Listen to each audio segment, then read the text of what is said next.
Bonjour à tous. Hier, en regardant une émission sur France 5, en écoutant des envoyés spéciaux de France 2, d'un seul coup, je suis tombé des nues.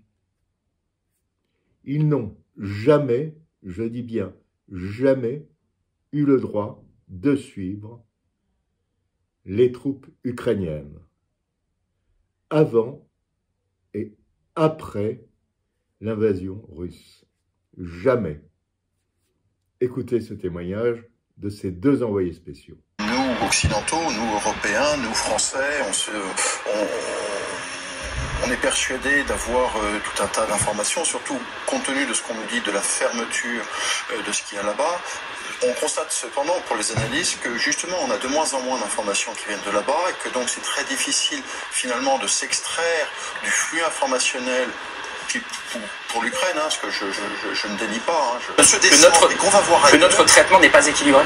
C'est pas ce que je dis. Ce que je dis, c'est qu'à l'échelle du monde, attention à notre prisme d'Européens.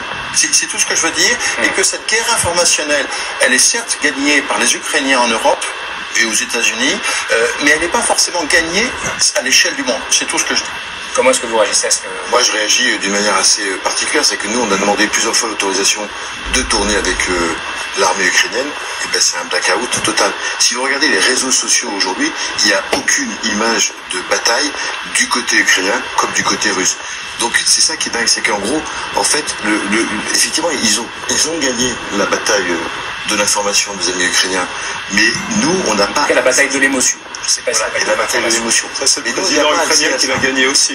Non, c'est compliqué de tourner. C'est très compliqué. On a demandé même de faire donc l'armée ukrainienne au moment où il y avait les exercices russes en Biélorussie, donc avant la guerre. Impossible, mais vraiment absolument impossible. Et il faut savoir que... Et pourquoi d'ailleurs? Vous savez pourquoi? Eh ben, ils sont militaires. Oui, enfin non, dans tous les pays du monde, on va avec les militaires. On est embed, on accompagne les troupes, embarqués, exactement. Mais il faut savoir qu'ensuite, pour aller filmer dans un abri, il fallait intégrer un press tour, donc c'est-à-dire un voyage de presse. Et je disais, donc on contournait ça en allant quand même dans un abri, on filmait avec le portable, parce qu'on n'avait pas le droit. Donc beaucoup de choses sont quand même très très cantonnées, très restrictives de par les Ukrainiens. Ce qui veut dire que le blackout est général.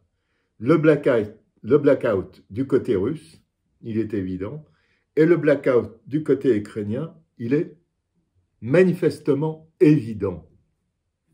Personne ne va voir les combats. Et pourtant, d'un côté et d'un autre, on nous dresse des bilans de morts, etc., etc. Mais alors, que vont faire les journalistes qui sont là-bas? Ont-ils vraiment une possibilité de circuler? C'est encore des questions qui restent en suspens. Mais là, vraiment, j'ai été sidéré de comprendre, de savoir ça. C'est vrai que je ne voyais pas d'image de combat. Je me disais, mais pourquoi n'y a-t-il pas d'image de combat? Pourquoi il n'y a pas d'image de soldats ukrainiens? Pourquoi il n'y a pas d'image, donc, de tout ça? Eh bien, voilà. Nous avons la réponse.